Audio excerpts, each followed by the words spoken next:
Imagine you have a younger woman you like right now, either from church or work, or that female friend who lives down the street, or she's a friend of yours, and she's giving you little signs, little hints, little signals that she's really into you, but you're not quite sure how to bring it from platonic friend to getting her clothes ripped right off her body. That just sucks when you're permanently stuck there in the friend zone. I know guys who secretly like their female friend and they get stuck there for years. I know other guys who have fumbled this because they make awkward, clumsy advances on the girl they like, and they get the cold shoulder, a polite rejection where the girl tells them, I see you as more like a friend. So maybe you have that female friend and you just wish there was some easy and reliable way to get her consistently turned on, to get her consistently feeling horny for you, and do it fast in a matter of mere minutes, without making it awkward and without creeping her out. I'm Dr. Sarah Whitman, your trusted men's health specialist. Here's what we're covering today. First, the hormonal chemistry behind female arousal, why women respond completely differently than men to sexual stimulation. Then, the specific touch techniques that flood her body with oxytocin and testosterone to make her horny fast. And finally, the eye contact method that creates sexual chemistry without touching her at all. Most guys try the tactics without understanding what's happening in her body, and that's why they fail. So let me show you the right order. Hit that subscribe button, because what we're covering today is based on sexual biochemistry and female psychology that most men never learn. Let's start with why men and women are very different when it comes to arousal. We have different chemical hormones leading our brains. Men have about 10 to 20 times more testosterone than women do. High testosterone can release dopamine in the brain, making you feel pleasure. As a man, testosterone is also responsible for your sex drive. When you have high testosterone, you pretty much want to bang anything that moves. You get super horny. Now, here's where it gets interesting. Women, on the other hand, have higher levels of a different hormone than we men do, and that is called oxytocin. Oxytocin is a very powerful sex hormone that floods the female brain with signals to bond with other human beings.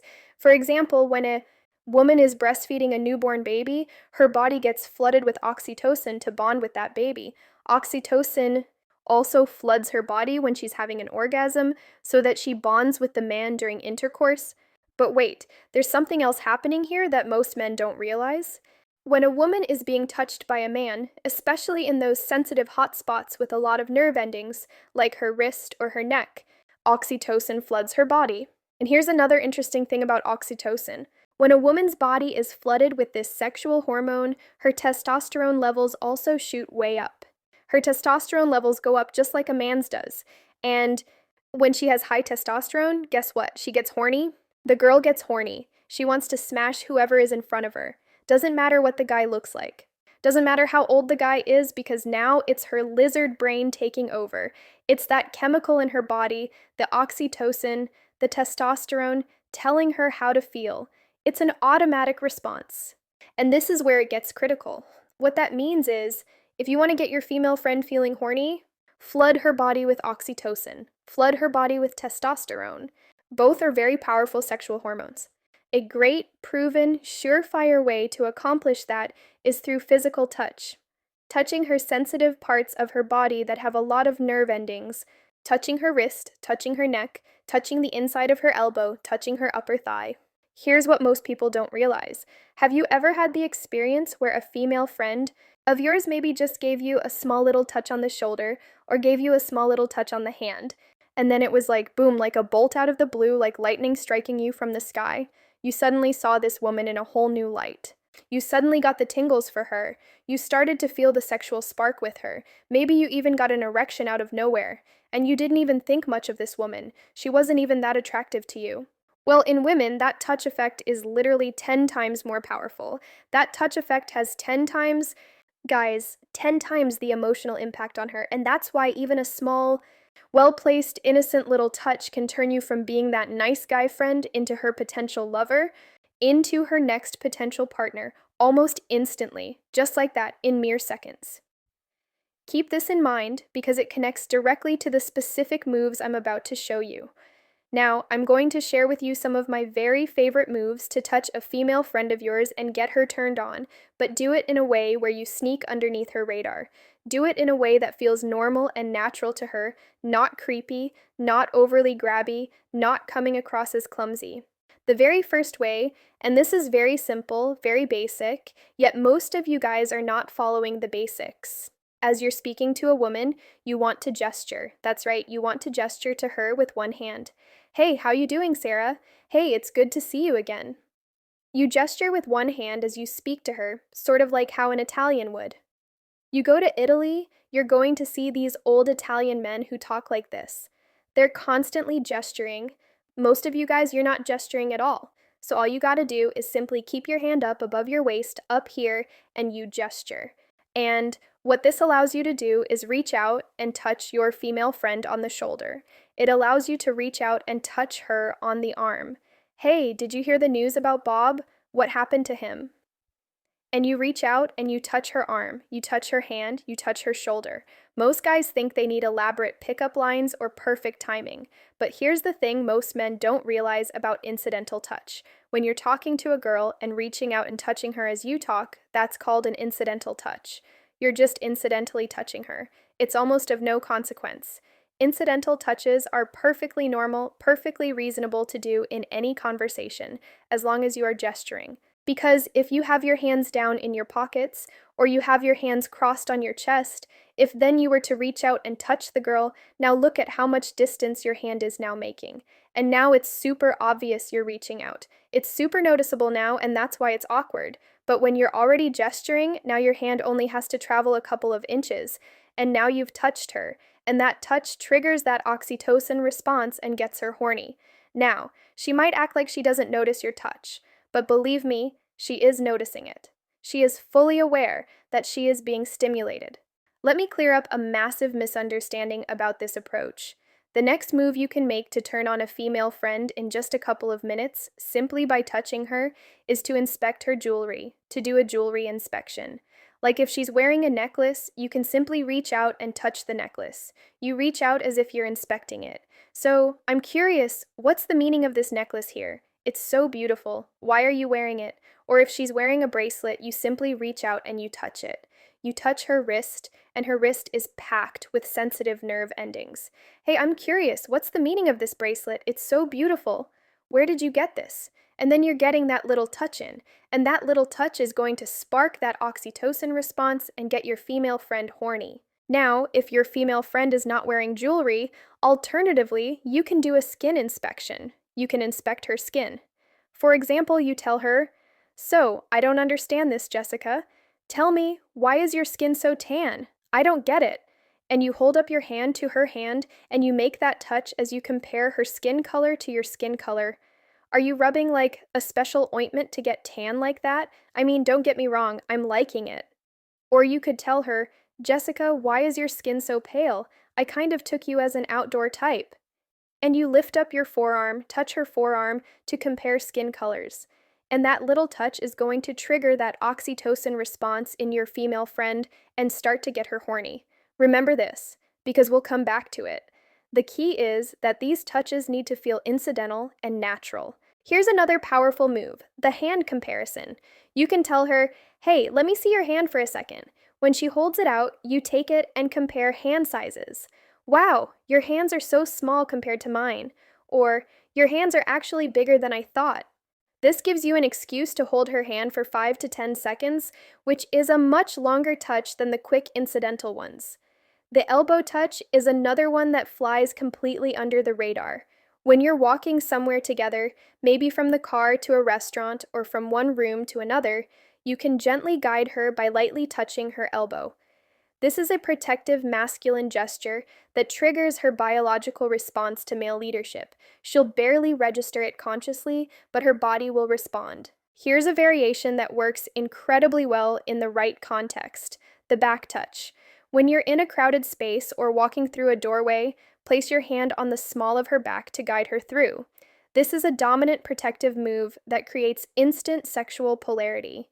The small of the back is surprisingly sensitive, and that brief contact sends signals throughout her nervous system. If you're sitting next to each other and you should always try to sit next to her rather than across from her, you can do what I call the laugh touch. When she says something funny, reach out and touch her knee or thigh while you laugh. Hold it for 2 seconds, then remove your hand. This associates your touch with positive emotions and pleasure. Let me explain another dimension of turning on your female friend that doesn't require touch at all.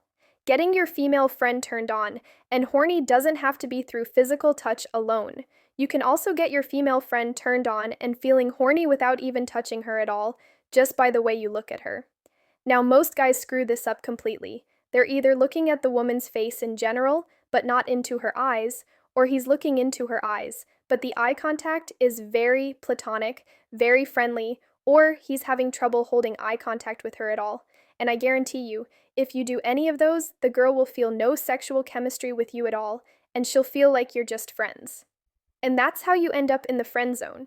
So, if you want to get her feeling horny and turned on, what you want to do instead is give her little flashes of the tiger eyes, give her little flashes of sexualized gaze. And guys, this is very simple, it's very straightforward. When the girl is talking to you, you're going to pick one of her pupils, and you're going to focus in on that pupil. And then you imagine having sex with her when she's speaking to you, and that's pretty much it. Just imagine having sex with her. Imagine her naked. Imagine pulling her in and kissing her. This is the part that changes everything. When you are talking to her, what you're going to do is slow down the tempo. When you speak to her, you slow down the rhythm with longer and longer pauses, and you start to stretch out the vowels so you have a sexier speaking voice. So instead of saying to her, "Hey Jessica, did you do the assignment from yesterday?" you say, "Hey Jessica, so did you do the assignment from yesterday?" And then when she speaks, you imagine pulling her in, kissing her, you imagine her naked. And what this ends up doing is that sexualized eye contact with your female friend creates a sexual connection with her. And your sexual thoughts change your pupils in a very subtle way. They give you those bedroom eyes. They give you those tiger eyes, as I call it, and she'll start to feel horny. And this works because the girl will tend to feel whatever you're feeling. So most men, what they do is they try to hide their sexuality. They try to hide their sexual thoughts from the girl. So they only give off this friendly friend vibe, and the girl only feels friendship for him, and that's how they get friend zoned. But when you start to feel sexual for the girl, when you feel that raw sexuality for her and you don't hide it, you're just open about it, then she will start to feel it too, and she will follow you into that state. Here's the bottom line. Turning on your female friend in under 4 minutes comes down to triggering her body's natural hormonal response through strategic touch and sexualized eye contact. When you gesture naturally while talking, so incidental touches feel normal. When you inspect her jewelry or compare skin tones to create legitimate reasons for contact. And when you give her those tiger eyes while imagining her naked, you're flooding her system with oxytocin and testosterone that make her horny. Try this approach the next time you're with that female friend you like. Keep your hands up and gesture as you talk. Touch her arm, her shoulder, her hand as you speak. Inspect her bracelet or necklace. Compare your hand size to hers. Guide her with your hand on her elbow or the small of her back, and when you lock eyes, imagine pulling her in and kissing her. Slow down your speech, stretch out the vowels, and let those longer pauses build tension. Watch how her pupils dilate and her body language changes. That's when you know it's working. And here's the part most people overlook. Real attraction isn't something you force or manufacture. It grows when two people feel comfortable, respected, and genuinely understood around each other. When you stop trying to make something happen and instead focus on creating a positive emotional experience, everything shifts naturally. Attraction starts with how someone feels in your presence. Do they feel relaxed? Do they feel heard? Do they feel valued?